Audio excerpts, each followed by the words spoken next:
Pwede na po mag-chat kayo.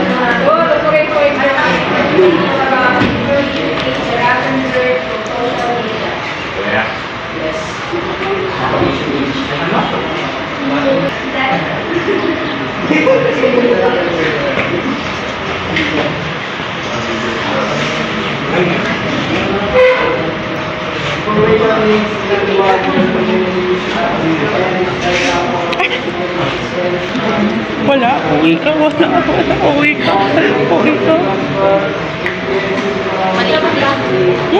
Ha? Yung...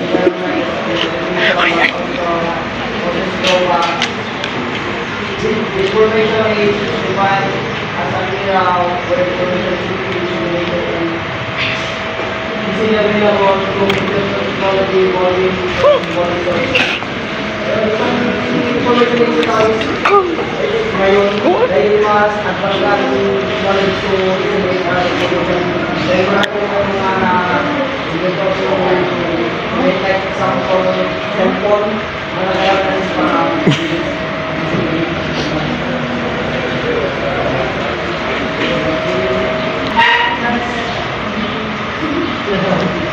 Lesson 1, the captain word era and facts about information sharing and development countries from Sumerian writing system 3000 BC Orion word organized through Johannes to a modern of typewriting.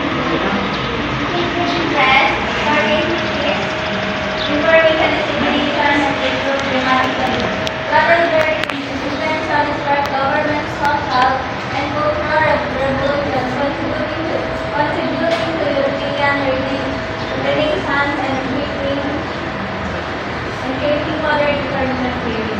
So dito kasi is yung technology is yung information is nag-evolve from Sumerian writing. Di ba yung sa yung unang panahon sulat-sulat? Yes. So ngayon is nag-advance na siya yung technology natin. Mas naging easy siya available din siya. And mas marami na tayong na-invento na technology katulad sa television, cell phones, and yung sa pag-anak ng information, mga Google, kasi mas napapadali yung pag-search natin gamit dyan. Yung technology. Ayun ang kagaban sa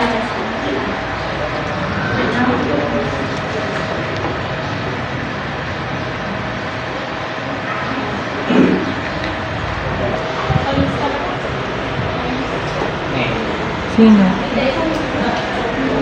Nakabili?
Despite the many issues on data and information sharing, it's noted that the information age will continue to advance with time and far greater than our thought.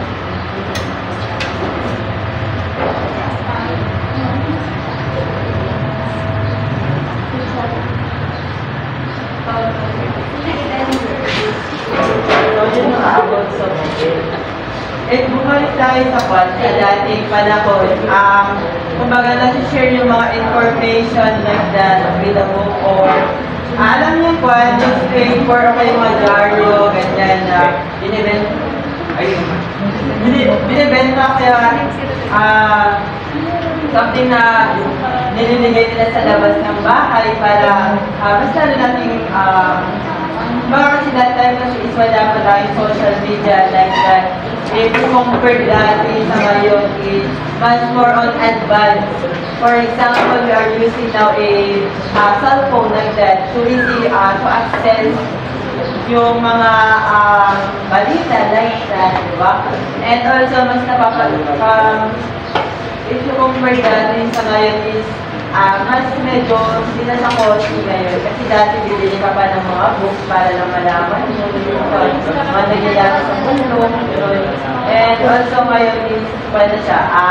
Isang click mo lang sa cellphone mo, makikita mo lang yung mga article sa mga Facebook, mag-WhatsApp, and yun nga.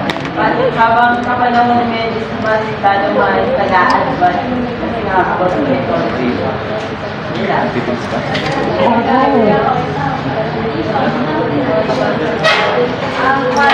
Example yung newspaper natin, newspaper na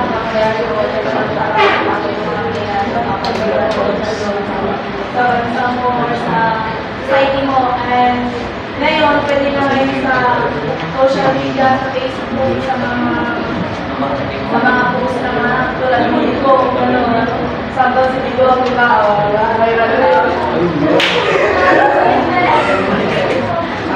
nakita mo yung ngayon na ba sa may information na doon na kung paano siya iulit, kung paano siya nakulit.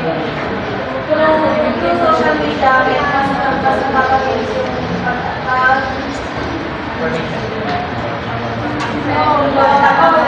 information sa social media kasi sa dyaryo noon. Kasi yung dyaryo noon, papelilo, kasi yung mga papelilo.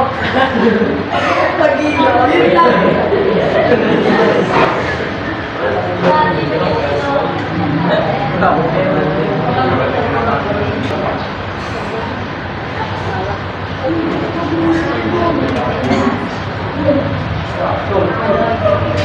The Internet and World Wide Web, or The Internet is a worldwide system of interconnected networks facilitating data, information, transmission using standardized communication protocols. In the 1960s, Joseph Carl Linkleader popularized the idea of an intergalactic network of computers. The development of packet switching led to the creation of ARPANET, the first workable prototype of the Internet. Initially used for military transactions and research, the Internet faced slow connectivity issues due to the phone-like transmission rates. The development of fiber optic cables and faster microprocessors improved data processing and connectivity. So the Internet and World Wide Web. So the Internet, they use a line cable. Where is it? For the researchers of the military, for the transactions research and internet-based slow connectivity. So, ginagamit nila yung something na, yung alam yung radio, na ang range niya lang ay nasa mga 100 meters, 200 meters, ganon. But because of the creation of World Wide Web, mas nagiging connected na tayo worldwide. Kumbaga, mas nagiging advanced na yung connectivity natin, yung globalizations, yung internet connections with other countries. Mas napapabilis na siya due to this creation of World Wide Web. Dati may invention or meron siyang version which is the World Wide Web .2, nung saan parang konti lang yung range niya, kumbaga hindi siya ganun ka under the creation of World Wide Web .3, which is yung current na ginagamit natin ngayon, where we can access on the different platforms. We can use it to research in our studies, ganon, saan mas mapadali na, mas nagiging informatic na yung mga nakukuha ng information sa internet. And in application on that, we use this in our researches. Mga nagagather tayo ng informations. Gana. And that is the Internet and World Wide Web. WW.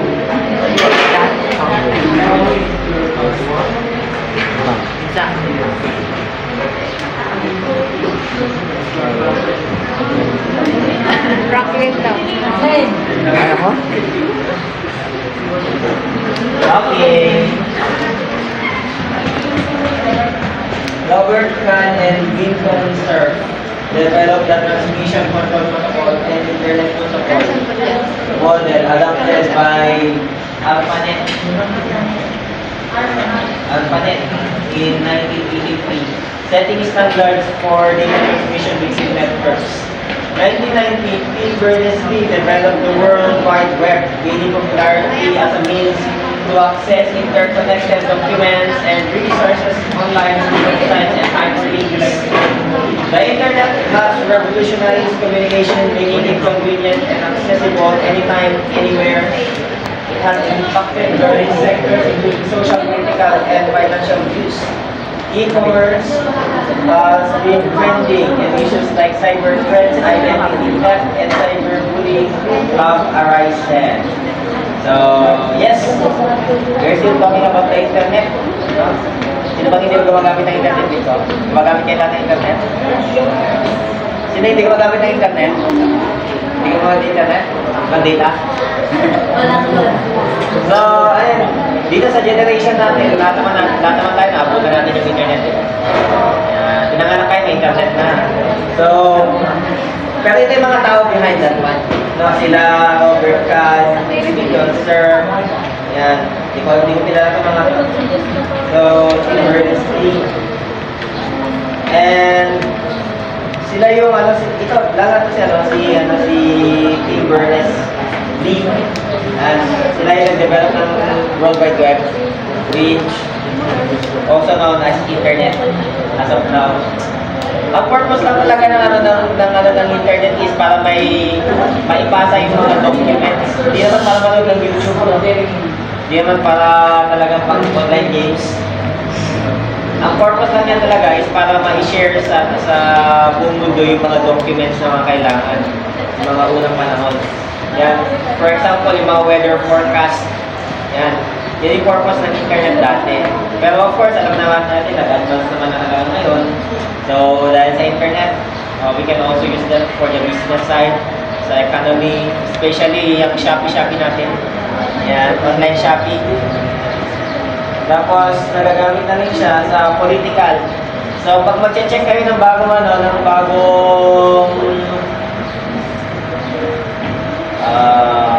for example, Official Gazette of the Philippines, no?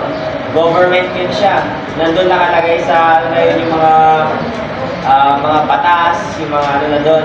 So, nagagamit natin yung internet for political matters. And also, marami ngayon yung mga nagpapa-advertise na mga tumatakbo ng senador.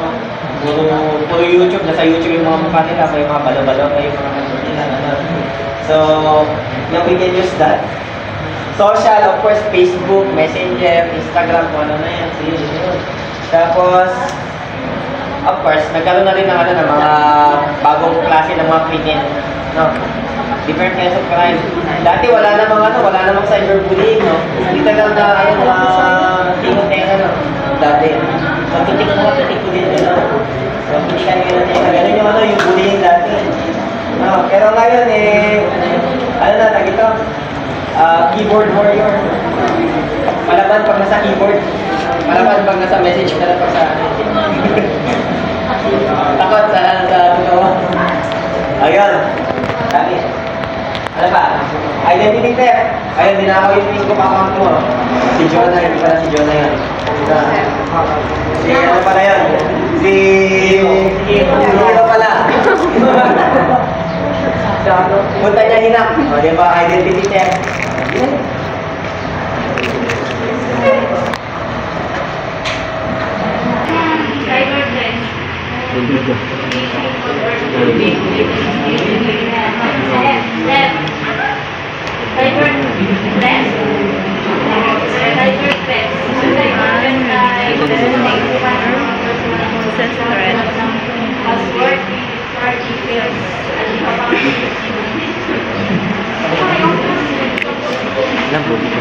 Halimbawa, maaari mo nga pag-clear ang email account at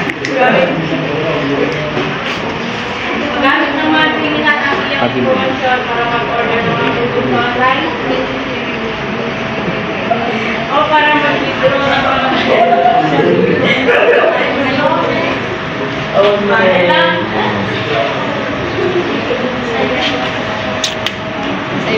data sharing.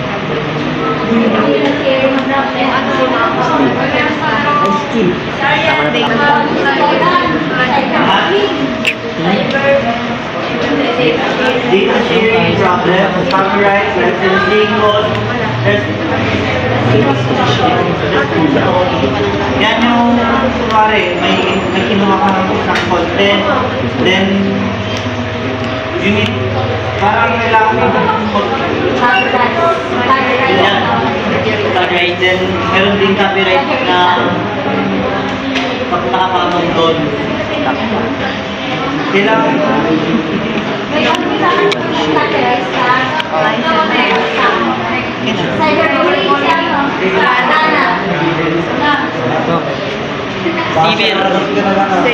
Cyberbullying.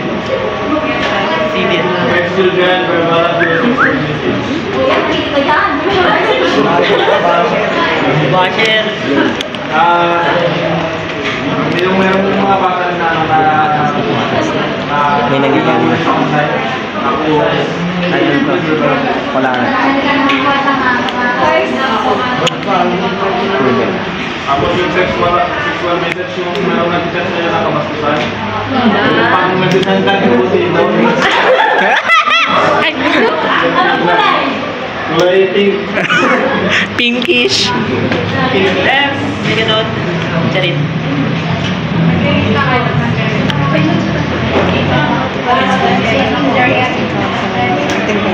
Website creating the interested challenges evaluating the Websites create an interesting challenge in evaluating credibility and usefulness because no two websites are created the same way and some web sources can be biased and misleading.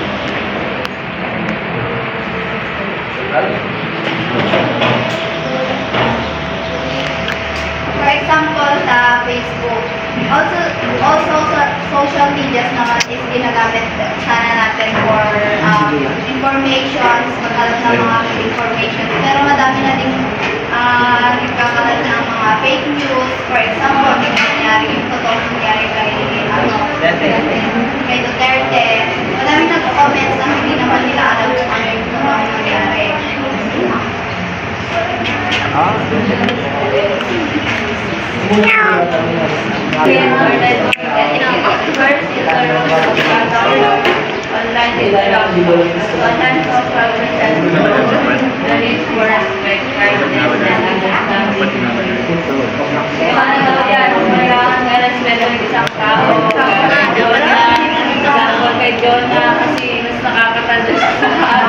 kasi mukha siyang ate.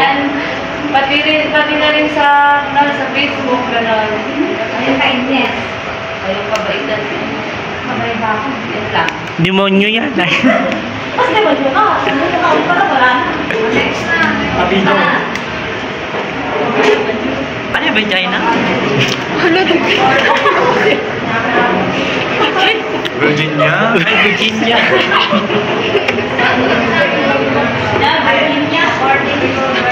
Hindi kasi makita.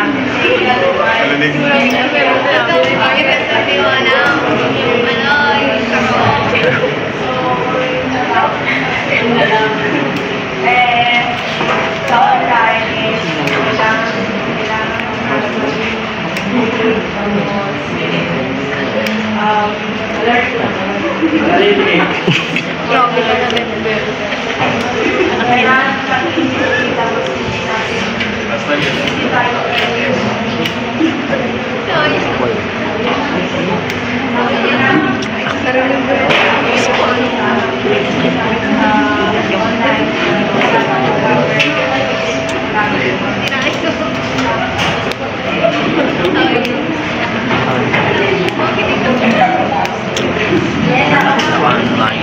easy to communicate with social borders, often the other.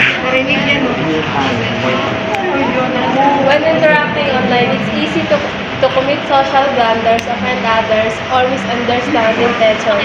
Cyberspace can make us forget that we're interacting with real people, not just codes and characters. But ayun na nangyayari pa rin talaga yung hanggang ngayon kasi hindi natin na-express yung emotion natin through social media. Like for example, merong isang tao na nag-post ng jokes, tapos merong nakabasa nito na na-offend siya. Kaya yung